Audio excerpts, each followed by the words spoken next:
അൽഫോൻസമ്മയ്ക്ക് ശേഷം നമ്മുടെ സഭയിൽ വന്ന വലിയൊരു മാറ്റം ഞാൻ കാണുന്നുണ്ട്. അൽഫോൻസമ്മ മരിച്ചതിന് ശേഷം ഈ സങ്കടങ്ങളുടെയും സംഘർഷങ്ങളുടെയും ഒക്കെ നടുവില് അൽഫോൻസമ്മ മരിച്ച ശേഷം നമ്മുടെ സഭയിലുണ്ടായ വലിയൊരു മാറ്റമുണ്ട്. അതിലൊന്നാമത്തെ മാറ്റമാണ് ചെറുപുഷ്പ മിഷൻ ലീഗ്.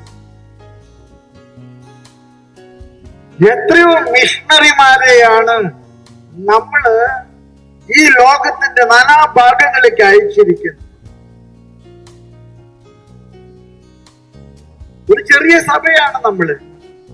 കേരളം മറ്റു സംസ്ഥാനങ്ങളോട് താരതമ്യം ചെയ്യുമ്പോൾ ഏറ്റവും ചെറിയൊരു സംസ്ഥാനമാണ്. ഇവിടുത്തെ കത്തോലിക്ക വിശ്വാസികള് വളരെ ചെറിയൊരു ന്യൂനപക്ഷമാണ്. പക്ഷെ നമ്മളോളം മിഷണറിമാരെ ലോകത്തിന്റെ നാനാഭാഗത്തേക്കും അയച്ചിട്ടുള്ള മറ്റൊരു സഭയില്ല. ലത്തീൻ സഭയ്ക്ക് വേണ്ടിയും മലങ്കര സഭയ്ക്ക് വേണ്ടിയും അതുപോലെ എല്ലാ രാജ്യങ്ങളിലും മിഷൻ പ്രവർത്തനങ്ങൾക്ക് വേണ്ടിയും മിഷണറിമാരെ നൽകാൻ നമുക്ക് കഴിഞ്ഞു. അതുകൊണ്ട് തന്നെയാണ് അൽഫോൻസമ്മ പറയുന്നത്, മുള്ളുകൾ ഉള്ളിടത്താണ് മനോഹരമായിട്ടുള്ള റോസാപുഷ്പം വിരിയുന്നത്. കണ്ണുനീരുള്ളിടത്ത്, സങ്കടമുള്ളിടത്ത്, സംഘർഷമുള്ളിടത്ത്, ബുദ്ധിമുട്ടുള്ളിടത്ത് നിങ്ങൾ വിചാരിക്കും ദൈവം നിങ്ങളെ മറന്നെന്ന്, നിങ്ങൾ വിചാരിക്കും ദൈവം നിങ്ങളെ ഉപേക്ഷിച്ചെന്ന. അല്ല, അതൊരു അമ്മയുടെ ഉദരത്തിലെ ശിശു പുറത്തു വരാനായിട്ട് അമ്മ അനുഭവിക്കുന്ന പ്രസവ വേദനയ്ക്ക് തുല്യമായിട്ട് നിങ്ങൾ കാണുക. നമ്മുടെ പ്രേക്ഷിത പ്രവർത്തനങ്ങൾ കുറെ കൂടെ ഊർജ്ജസ്വലപ്പെടുത്തേണ്ടതുണ്ട്. ഞാനിങ്ങനെ നിങ്ങളോടൊക്കെ പറയാൻ ആഗ്രഹിക്കുകയാണ്. പാലാരൂപതയിൽ നിന്നുമാത്രം ദൈവവിളികൾ ഉണ്ടായി. ആ ദൈവവിളികള് എന്തുമാത്രം സ്ഥലത്ത് മിഷൻ പ്രവർത്തനത്തിന് കാരണമായി. എന്നാൽ ഇന്ന് നമുക്ക് പഴയതുപോലെ ദൈവവിളികൾ ഉണ്ടാകുന്നില്ല. നമ്മുടെ മിഷൻ പ്രവർത്തനങ്ങൾക്ക് ആളുകളെ കൊടുക്കാൻ നമുക്ക് കഴിയുന്നില്ല. അൽഫോൻസമ്മയുടെ തിരുനാൾ കൊണ്ടാടുമ്പോൾ ഞാൻ ഈ അൾത്താരയിൽ അപ്പവും വീഞ്ഞും ഉയർത്തുമ്പോൾ പ്രാർത്ഥിക്കുന്നത്, അൽഫോൻസമ്മ സ്വർഗത്തിൽ ഞങ്ങൾക്ക് മധ്യസ്ഥയാകണേ. ഞങ്ങളുടെ കുടുംബങ്ങളിൽ നിന്നും ദൈവവിളികൾ ഉണ്ടാകണം. ഞങ്ങളുടെ കുടുംബങ്ങളിൽ നിന്ന് മിഷണറിമാരുണ്ടാകണം. ഞങ്ങൾ എല്ലായിടത്തും നിന്റെ സഭയ്ക്ക് വേണ്ടി മിഷൻ പ്രവർത്തനത്തിന് പോകാൻ, ആൾബലമുണ്ടാകാൻ, ഞങ്ങൾക്ക് അതിന് സന്മനസ്സുണ്ടാകാൻ നീ ഞങ്ങൾക്ക് വേണ്ടി സ്വർഗത്തിൽ പ്രാർത്ഥിക്കണമേ എന്ന് ഞാൻ പറയാൻ ആഗ്രഹിക്കുന്നു. അൽഫോൻസമ്മ നമുക്ക് നൽകുന്ന ഒരു വലിയ അനുഗ്രഹമുണ്ട്. എന്താണെന്നറിയാമോ? അത് നമ്മുടെ കത്തോലിക്ക വിശ്വാസം വളരാതെ തകരാതെ സൂക്ഷിക്കാൻ അമ്മ നമ്മളെ സഹായിക്കുന്നുണ്ട്.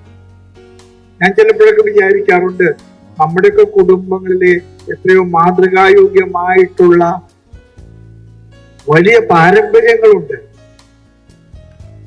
ഞാൻ പരിശുദ്ധ പിതാവിനെ മേജർ ആർച്ച് ബിഷപ്പായിട്ട് കണ്ടപ്പോഴ് മാർപ്പാപ്പ 3 കാര്യങ്ങൾ എന്നോട് പറഞ്ഞു. നമ്പർ 1, എല്ലാ ദിവസവും കുടുംബ പ്രാർത്ഥന ചൊല്ലുന്ന കുടുംബങ്ങളുള്ള ഒരു സഭയാണ്. എല്ലാ ദിവസവും കുടുംബങ്ങളെ മുട്ടുകുത്തി ജപമാല ചൊല്ലി വിശുദ്ധ ഗ്രന്ഥം വായിച്ച് പ്രാർത്ഥിക്കുന്ന ഒരു സഭയാണ് നമ്മുടേത്. ഞാൻ എന്റെ വീട്ടിലൊരു അനുഭവം പറയാണ്. വെള്ളിയാഴ്ച ഞങ്ങളുടെ വീട്ടിൽ കുടുംബ പ്രാർത്ഥനയില്ല.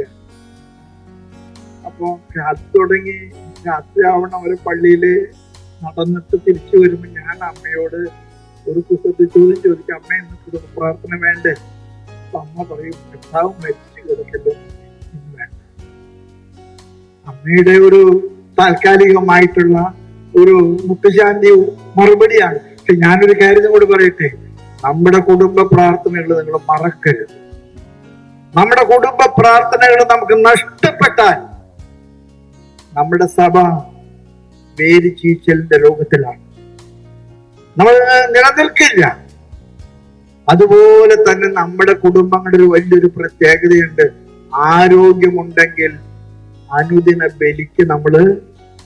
പോകും. നമ്മൾ ഞായറാഴ്ച ക്രിസ്ത്യാനികളല്ല. എല്ലാ ദിവസവും കുർബാന കാണാൻ കൊതിയോടുകൂടെ പോകുന്നവരാണ് നമ്മൾ. അനുദിന പ്രാർത്ഥന, അനുദിന ദിവ്യബലി. മൂന്നാമതായിട്ട് ഞാൻ നിങ്ങളോട് പറയാൻ ആഗ്രഹിക്കുന്നു, നമ്മുടെ സഭയുടെ ഏറ്റവും വലിയ ഒരു പ്രത്യേകത, നാട്ടിലുള്ളതിനേക്കാൾ കൂടുതൽ അച്ഛന്മാരും കന്യാസ്ത്രീകളും മിഷനിലേക്ക് പോകുന്ന ആളുകളാണ്. എത്രയോ സ്ഥലങ്ങളിലെ മിഷണറിമാരായിട്ട് നമ്മൾ പോകുന്നുണ്ട്. ഇന്ന് അൽഫോൻസമ്മയുടെ തിരുനാൾ കൂടെ കൊണ്ടാടുമ്പോഴും ഈ 3 കാര്യങ്ങൾക്ക് ഞാൻ ഒന്നുകൂടെ അൽഫോൻസമ്മയുടെ മാധ്യസ്ഥം പ്രാർത്ഥിക്കും. ഒന്ന്, ഞങ്ങളുടെ കുടുംബങ്ങളെ കാത്തു സൂക്ഷിക്കണേ. ഞങ്ങളുടെ കുടുംബങ്ങൾ കുർബാനയോട് കാണിക്കുന്ന അടുപ്പത്തെ നീ ബലപ്പെടുത്തണമേ.